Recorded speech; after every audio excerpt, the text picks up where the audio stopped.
오늘 하나님께서 주신 말씀은 출애굽기 34장 1절에서 9절까지 말씀입니다. 제가 봉독하겠습니다. 여호와께서 모세에게 이르시되 너는 돌판 둘을 처음 것과 같이 다듬어 만들라. 네가 깨뜨린 처음 판에 있던 말을 내가 그 판에 쓰리니 아침까지 준비하고 아침에 시내산에 올라와 산 꼭대기에서 내게 보이되 아무도 너와 함께 오르지 말며 온 산에 아무도 나타나지 못하게 하고 양과 소도 산 앞에서 먹지 못하게 하라.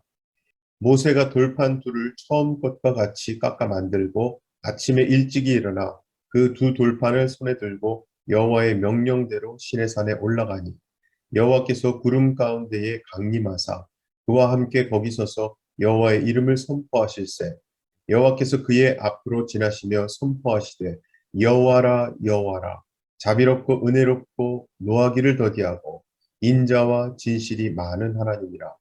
인자를 천대까지 베풀며 악과 과실과 죄를 용서하리라. 그러나 벌을 면제하지는 아니하고 아버지의 악행을 자손 3, 4대까지 보응하리라. 모세가 급히 땅에 엎드려 경배하며 이르되 주여 내가 주께 은총을 입었거든 원하건대 주는 우리와 동행하옵소서. 이는 목이 뻣뻣한 백성입니다. 우리의 악과 죄를 사하시고 우리를 주의 기업으로 삼으소서. 아멘. 신자는 하나님께 은혜를 받았습니다. 문제는 우리가 하나님이 은혜를 주셨다는 것을 실감하지 못한다는 겁니다. 그 이유는 그 은혜가 우리가 기대하고 원하는 은혜가 아니기 때문이죠. 바로 이것이 은혜에 대한 우리의 오해입니다. 우리가 원하는 것과 하나님이 베푸시는 것의 가치를 바르게 분별하지 못하기 때문에 진정한 가치가 없는 것으로 자꾸 은혜를 확인하려는 오류에 빠지는 것이죠. 그래서 신자가 하나님이 베푸신 은혜 안에서 누리는 기쁨이 무엇인가를 알기 위해서는 무엇보다 은혜의 가치를 제대로 아는 것이 필요합니다. 그리고 우리는 바로 그 가치를 오늘 말씀에서 하나님께서 모세에게 명하신 돌판에 관한 내용에서 배울 수 있습니다. 1절을 보면 여호와께서 모세에게 이르시되 너는 돌판 둘을 처음 것과 같이 다듬어 만들라. 네가 깨뜨린 처음 판에 있던 말을 내가 그 판에 쓰리니 라고 말씀합니다. 자, 다들 아시는 대로 하나님이 모세에게 주셨던 처음의 돌판은 모세가 깨뜨렸습니다. 출애굽기 32장 19절에 보면 진에 가까이 이르러 그 송아지와 그 춤추는 것들을 보고 크게 노하여 손에서 그 판들을 산 아래로 던져 깨뜨리니라.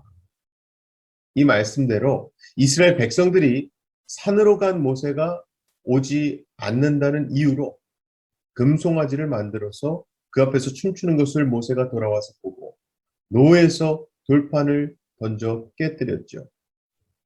그렇게 하나님은 깨진 돌판을 대신해서 처음 것과 같이 돌판을 다듬어 만들라고 하신 겁니다. 자, 그렇다면 하나님이 돌판을 다시 만들라고 하신 이유는 무엇일까요? 인간적으로 생각해 보면 굳이 돌판을 다시 만들어야 할 필요는 없는 거거든요. 돌판에 기록된 하나님의 계명만 잊지 않으면 되지 않겠습니까? 하지만 사실 이러한 생각이 말씀을 주신 하나님의 뜻에서 벗어난 것임을 보여주기 위해 돌판이 깨진 겁니다. 왜냐하면 하나님은 처음부터 이스라엘이 돌판에 기록된 말씀을 기억하고 그 말씀대로 살고자 노력할 것을 기대하고 주신 것이 아니기 때문입니다. 전지전능하신 하나님은요, 이스라엘이 금송아지를 만들어 섬긴 것을 아셨고 모세가 돌판을 깨뜨릴 것도 아셨습니다. 만약에 돌판 자체가 귀한 것이고 깨지지 않아야 하는 것이었다면 모세에게 돌판을 주시면서 하나님은 어떤 경우에도 깨뜨리지 말라고 하셨겠죠. 하지만 하나님은 돌판에 대해 아무 말씀도 하지 않으셨습니다. 그것은 결국 하나님께서 이스라엘에게 돌판을 보내시면서 그것을 결국 깨어질 돌판으로 여기셨다는 뜻이 되는 거예요. 즉 처음의 돌판은 깨져야 할 돌판으로 이스라엘에게 왔던 겁니다. 그리고 이번에 모세에게 다시 만들라고 하신 돌판은요, 나중에 언약궤에 보관됩니다. 이 역시도 인간적인 생각으로는 이해할 수 없는 내용입니다. 아니, 어차피 언약궤에 보관될 돌판이라면 굳이 번거롭게 다시 만들기보다는 깨진 돌판 그대로 보관하면 되지 않겠습니까? 자, 원래 깨진 돌판은요, 이스라엘의 죄를 뜻합니다. 그렇다면 돌판을 다시 만드는 것보다는 깨진 상태 그대로 보관하는 것이 인간의 죄를 더 적나라하게 보여주는 효과가 있을 텐데, 그 죄를 기억하는 효과가 있을 텐데 왜 굳이 다시 만들게 하셨는가? 원래 예수님의 십자가와 보혈의 의미가 죄를 용서받았다는 것만 뜻하는 것이 아닙니다. 로마서 5장 10절과 11절을 보면 곧 우리가 원수 되었을 때에 그의 아들의 죽으심으로 말미암아 하나님과 화목하게 되었은즉 화목하게 된 자로서는 더욱 그의 살아나심으로 말미암아 구원을 받을 것이니라. 그뿐 아니라 이제 우리로 화목하게 하신 우리 주 예수 그리스도로 말미암아 하나님 안에서 또한 즐거워하느니라. 아멘. 즉 독생자 예수 그리스도의 죽으심은 우리의 죄 용서에서 멈추는 것이 아니라 결국 하나님과의 화목을 이루게 해주시기 위함입니다. 즉 하나님과 원수된 우리와 화목이라는 관계를 이루시기 위해서 하나님은 외아들을 죽게 하신 겁니다. 그리고 그 아들의 다시 살아나심으로 말미암아 구원의 모든 것이 하나님께 있으므로 우리로 즐거워하는 백성이 되게 하시겠다는 것이 하나님의 취지입니다. 그렇게 보면 이번에 돌판을 다시 만들라고 하신 것은 깨진 처음 돌판은 필요 없다는 것이 아니라 처음 돌판을 주신 하나님의 뜻이 사실은 두 번째 돌판에 그대로 담겨 있는 것으로 볼 수 있는 거예요. 자, 이어서 4절을 보면 모세가 돌판 둘을 처음 것과 같이 깎아 만들어 손에 들고 시내산으로 다시 올라갑니다. 그리고 나서 6절과 7절에 보면 여호와께서 그의 앞으로 지나시며 선포하시되 여호와라 여호와라 자비롭고 은혜롭고 노하기를 더디하고 인자와 진실이 많은 하나님이라. 인자를 천대까지 베풀며 악과 과실과 죄를 용서하리라. 그러나 벌을 면제하지는 아니하고 아버지의 악행을 자손 3, 4대까지 보응하리라. 아멘. 즉 그렇게 모세가 다시 만든 돌판은 인자를 천대까지 베풀며 악과 과실과 죄를 용서하시는 인자와 진실이 많은 하나님으로 이스라엘과 함께 하시고 동행하고 계심을 보여주는 취지로 그들과 함께 하게 됩니다.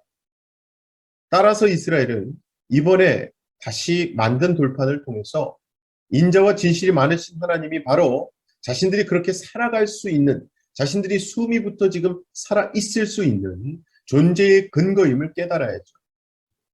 그래서 하나님의 인자하심과 자비하심만을 높여야 하는 겁니다. 자, 이 두 번째 돌판에 대해 한 가지 더 생각해 볼 것은요. 처음 돌판은 하나님이 주셨는데 이번 두 번째 것은 모세에게 다듬어 만들라고 하셨다는 사실이에요. 사실 모세도 분명히 불의한 죄인입니다. 따라서 모세의 손으로 행한 모든 것 또한 불의한 것이고요. 고로 모세가 만든 두 번째 돌판도 인간의 불의한 죄를 담고 있는 거예요. 그리고 바로 이것이 언약궤를 통해 하나님의 성막으로 들어가고 그 위에 희생제물의 피가 뿌려지는 방식에 의해 이스라엘이 존재함을 말해주는 것입니다. 즉 결국 이스라엘의 정체성은 세상처럼 물질이 있는 것이 아니라 언약의 피가 함께하는 것에 있음을 보여주는 것이에요. 그리고 바로 이것이 예수의 피로 구원받은 신자의 정체성이기도 합니다. 사랑하는 우리 성도 여러분, 우리는요, 하나님의 약속을 가진 하나님의 자녀입니다. 이것만으로도 신자는 자기 자신의 인생에 대해 염려할 명분이 사라지는 거예요. 왜냐하면 신자는 스스로 책임지는 인생이 아니라 하나님의 뜻에 의해 존재하고 하나님의 뜻이 붙들어가는 인생이기 때문입니다. 그래서 비록 고달픈 인생이라 할지라도 예수 안에서 그분의 피가 이루신 은혜로 인해서 살아가고 있다는 사실이 진정 평안이 되는 것이죠. 아무쪼록 참 시끄럽고 불안한 이 세상에서도 십자가를 알게 된 하나님의 백성으로서의 권리이자 축복이죠. 평안을 누리시는 저와 여러분 되시기를 주님의 이름으로 간절히 축원합니다. 이 시간 다 같이 기도하실 때에 하나님이 우리를 너무나 사랑하시는 마음에서 주신 이 말씀에 순종하는 삶을 위해 기도하기 원합니다. 하나님의 자녀요, 백성으로서 살아가는 우리의 오늘 하루 되게 해달라고 말이죠. 두 번째 기도 제목은요, 내일은 맥주감사주일입니다. 지난 상반기 동안도 지켜주신 하나님의 은혜에 감사하는 주일, 예배가 되게 해달라고 기도합시다. 함께 기도합니다. 사랑의 아버지 하나님, 감사합니다. 아버지 하나님은 우리를 너무나 사랑하셔서 우리에게 말씀을 주셨고 그 말씀이 우리로 하여금 살게 합니다. 삶으로 하나님께 영광 돌리게 합니다. 오늘도 그 말씀 붙들고 살아가게 하여 주시옵소서. 하나님의 자녀로서 하나님의 백성으로서의 정체성이 말씀 지켜 따라가는 삶으로 드러날 수 있도록 도와주시옵소서. 특별히 내일은 맥주감사주일로 지킵니다. 지난 반년 동안 하나님께서 주신 큰 은혜를 감사하고 하나님께 큰 영광 돌리고 찬양이 넘치는 귀한 맥주감사주일 예배가 되게 하여 주시옵소서. 믿고 감사드리며 예수님 이름으로 기도하옵나이다. 아멘.